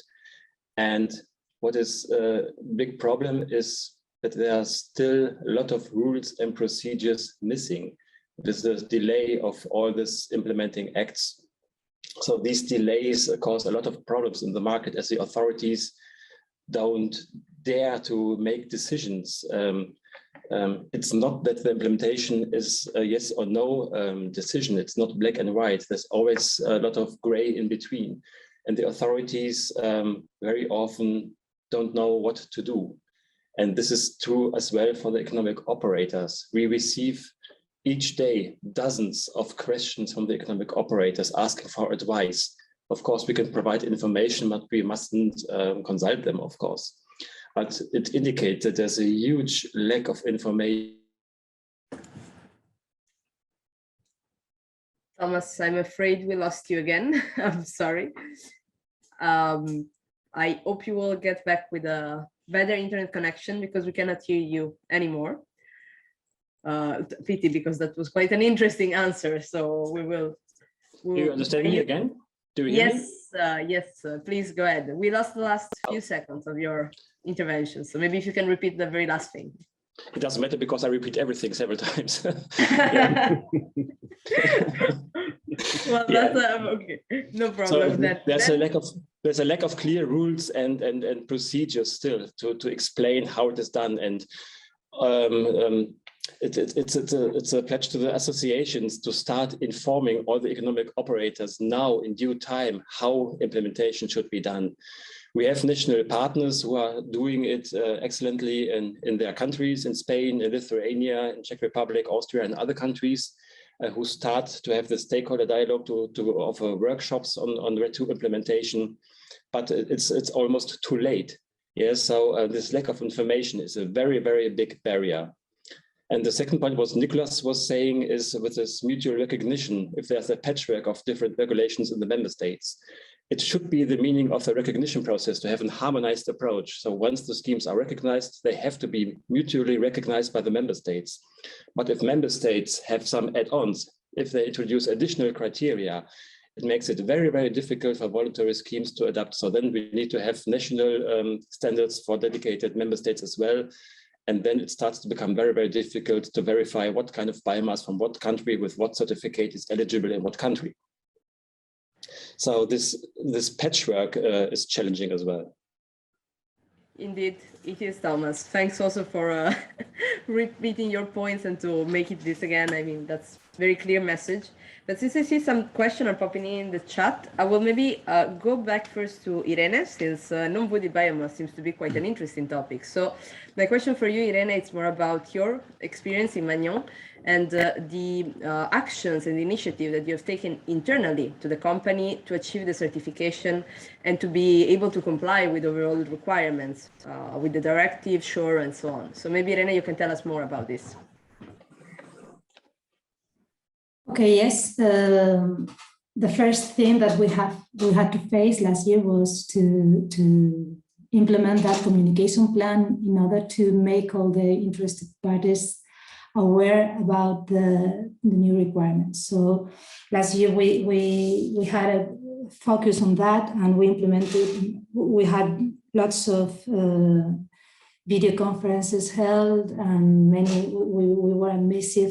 we had a massive mailing for many of the stakeholders. We conducted lots of meetings with national groups, farmers associations, regional forestry associations, lots of stakeholders. But afterwards, we had to implement the requirements inside.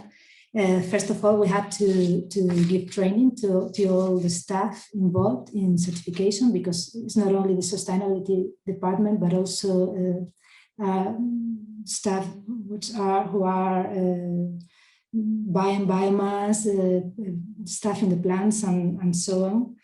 We had to adapt all our internal procedures. We had to include new certification requirements in our internal procedures for conducting audits, internal audits and inspections, because we were already doing that, but we had to modify what we had. We had to modify contracts, for example, with all of our suppliers to include sustainability requirements and sure declarations and that kind of things that we are requested to fulfill. We had to make the mass balances for every facility, modify internal IT tools, and we also created a GIS tool in order to be sure that we fulfill the requirements of the directives. So there are many things, and we are still working on that because we have now to face the second phase of this is the certification of our supply chain, and we are working on that now. Well, thank you, Irene. It's really interesting to see the concrete steps and the several things that you had to update and modify to be able to comply with the scheme. And I think this is for sure very interesting also for several of our attendees that might be in the same situation and might be looking at example of how to get there. So that's really a valuable input. Thank you for that. I see in the chat there are a few comments on SBP. So maybe Nicholas, I will get back to you. And the topic is again non-woody biomass. So perhaps you can elaborate a bit on this and explain what SPP is already doing or what is planning to do in this context. So the question were mostly just to clarify on non-forest woody biomass. So we have implemented and apply for SBP certification, including we call it within our wording tree outside the forest. So non-forest woody biomass to be included into the scope of recognition by the EU legislation, because this is indeed a massive source of potential into the energy mix and supply of woody biomass in general, and so it's ongoing. We have at the same time we are updating our standards, general standard, not only EU standard but general standard, and this as well a big part of our updated certification scheme and sustainability scheme for our participants and future participants to as well include tree outside the forest. Where we are in discussion with the EU Commission to make sure that we get the right requirements and the right definitions and the right implementation of those requirements into our standards.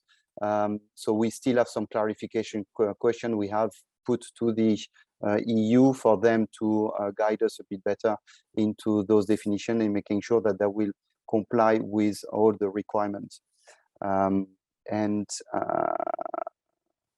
Yes, and though I see Christopher's comments, thank you very much. I won't be able to answer too much into detail for that, but I take it on, and I would be happy to keep on discussing on that point to see how we can support non-forest wood chips into acceptance into Denmark. But this is typically an example, I think, a clear example of potentially something that could be recognized at the EU level, but then there is an additional challenges for the local market and local legislation that we want to be able to offer the ability to have a one-stop shop certification where you can have all the answers into one, but it means we need as SBP really to understand the regulator requirements.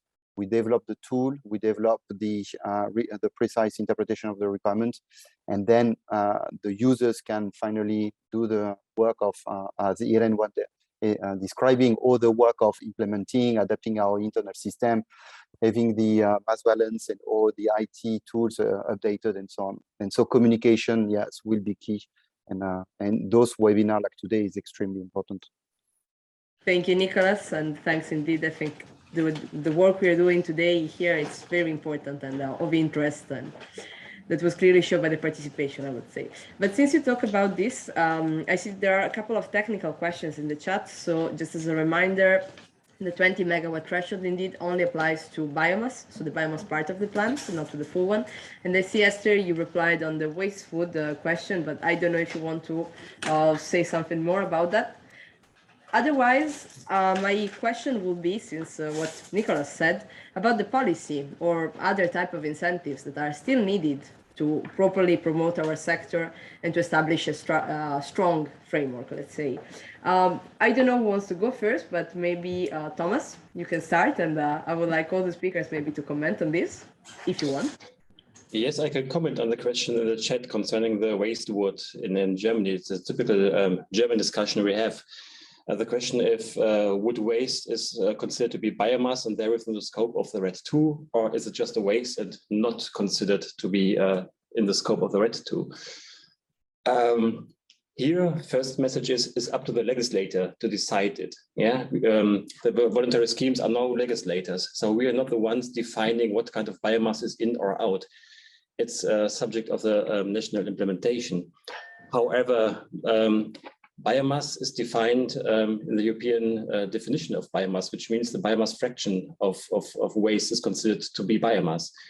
In terms of wood waste, we have a reference with the European Emission Trading Directive, which defines wood waste as a biomass. So the biogeneous fraction of wood waste is considered to be biomass, rated as 0 emissions in the ETS. However, for the non-biogenic fraction, you need to have an emission allowance in the ETS. So, and this is the reason why wood waste is considered to be biomass in the RED II as well, and has to be certified if the biomass plant is using A4, A3 wood wastes. And there's no difference in the RED II when talking about waste and residues. It's just waste and residues from biomass, and it's not rational to define production of residues from forest industries as a waste residue according to RED II, but wood waste, so post-consumer wood, shouldn't be a waste in the definition of the RED II. So our answer would be, yes, we consider wood waste as biomass in the scope of the RED II. However, it's up to the legislator to define what kind of biomass fuels are to prove compliance in the national law and not the voluntary schemes. Thank you, Thomas. Thanks for these remarks. So we are heading towards the end of this panel discussion. So I would ask each and every one of you to give a sort of final statement or your thoughts about this session, and to summarize in a couple of minutes either your wishes for the future or some comment on the present. And maybe I can start with Irene. You're muted, Irene. Okay, yes. I would say that so we are providing a solution to the waste management problem that is nowadays in the agricultural sector. I would say that we have to promote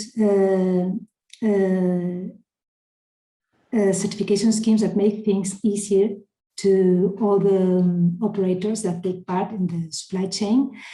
This is for the material that we are working with is a material that has no economical value, is a residue, and that managing the document load is the major challenge for all the operators involved. So let's do things easy, otherwise the material would be burned inside on the field.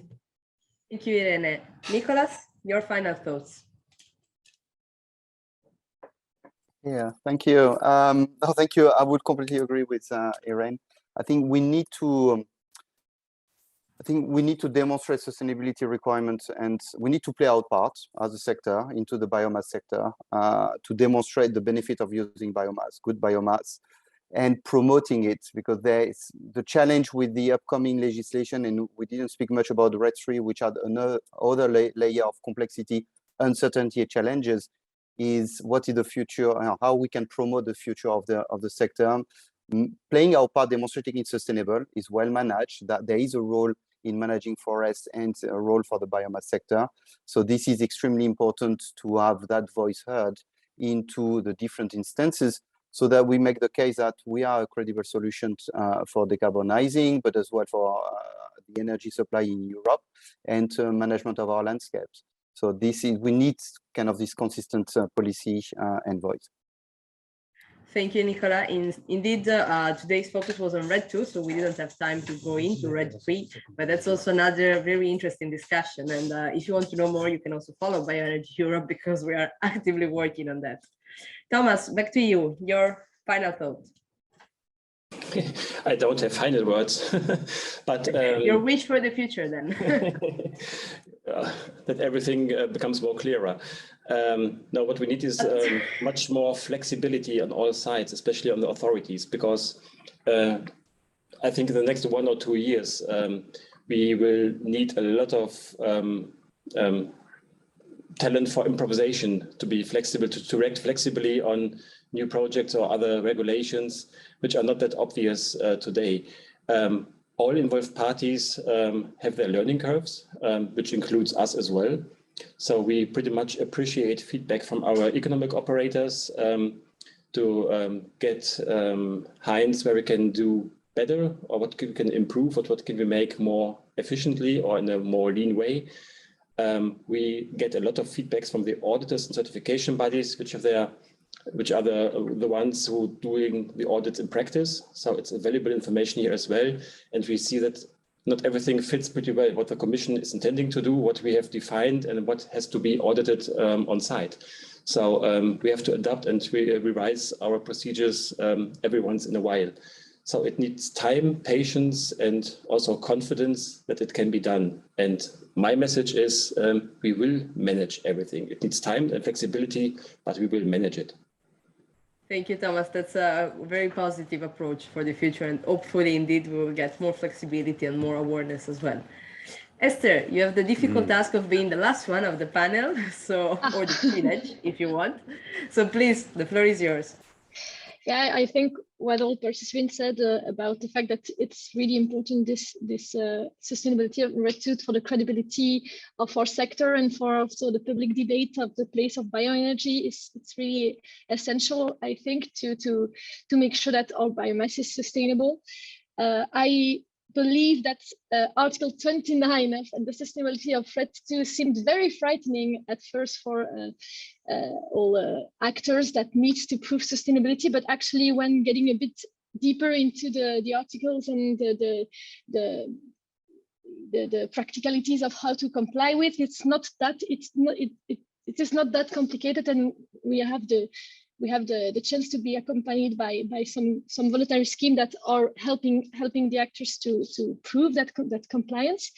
And also, I think that thanks to those kinds of webinars, also that summarize information at national level, it's very interesting for us to gather those type of information and all the work you are doing. So, yeah, my final word would be thank you for everyone for their input. I think together we're going to be REDII compliant. It will eventually work. Thank you, Esther. Thank you for the kind words and also for being with us today, and did a great job on this panel. To summarize this quite dense discussion, I think the key words here are simplification, flexibility, but also awareness raising with both companies and policymakers.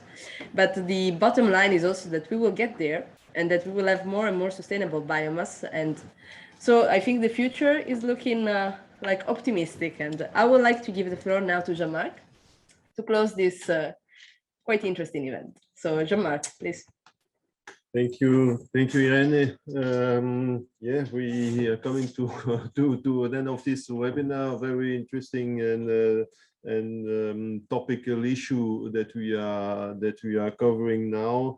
It's true that biomass wants to be sustainable, but it's another way to prove it and to show evidence of this, as we see now. And it looks like a labyrinth for the market actors. What I learned a lot of things today. There are even questions that I couldn't answer myself. So thank you for this. For the legislation, my take is that it's a bit somehow crazy in terms of agenda. We've seen the delays of the Commission and how, but the delays of the Commission, but at the same time, the deadline for the implementation that was kept somehow strict, which is somehow a bit not funny, in fact. And I see also it was new a bit for me to see that there are more exceptions than I thought. There are exceptions at the national level. There are also some apparently national schemes that could also get exception and acceptance by the member states a bit more than I thought. It's a personal view. In terms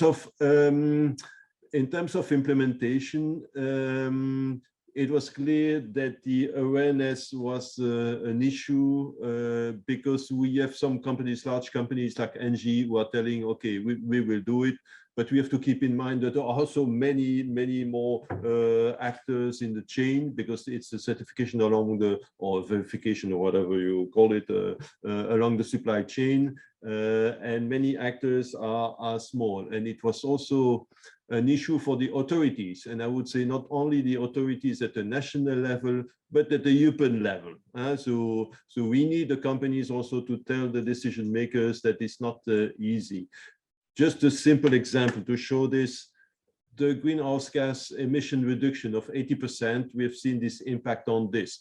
I recommend you to open the link that was posted by Martin Junginger on the chat, where we can see that in the abstract that if you move from 70% reduction to 80 and 85%, you reduce the available biomass from 64 million tons to 24 and to 1 million tons. So with 85, with only a few percent emission reduction, you reduce the potential completely to almost zero. So probably, of course, there is a methodology behind, and it's a case by case, and we don't have the time anymore to explore this.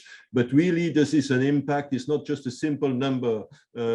Okay, let's raise awareness and let's raise ambition and go for a higher reduction. But in reality, on the field, we see the consequences.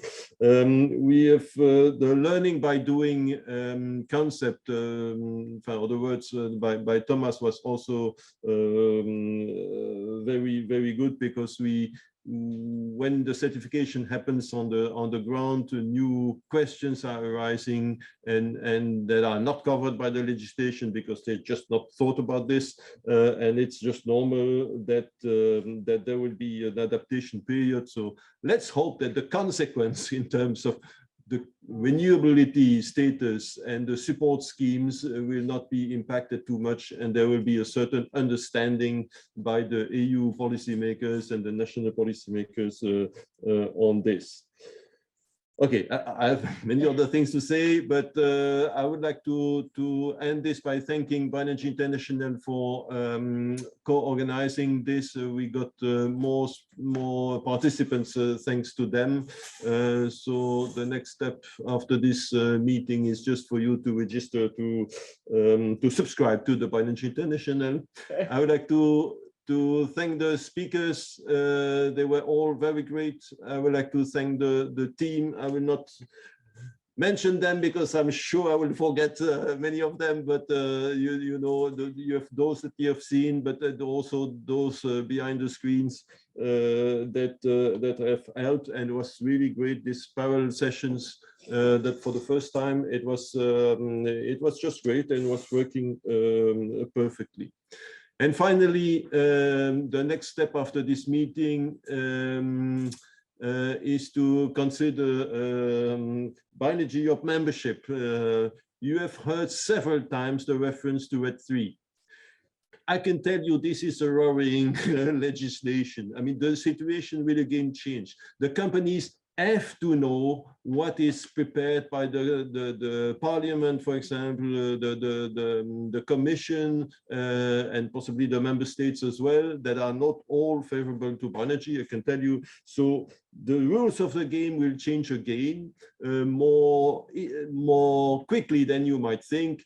So we have, on top of these public events that you are attending now, we have, of course, membership events like the Working Group Sustainability, and we discussed really in depth that kind of challenges for the future. So it's a must for a company to become member of Bioenergy.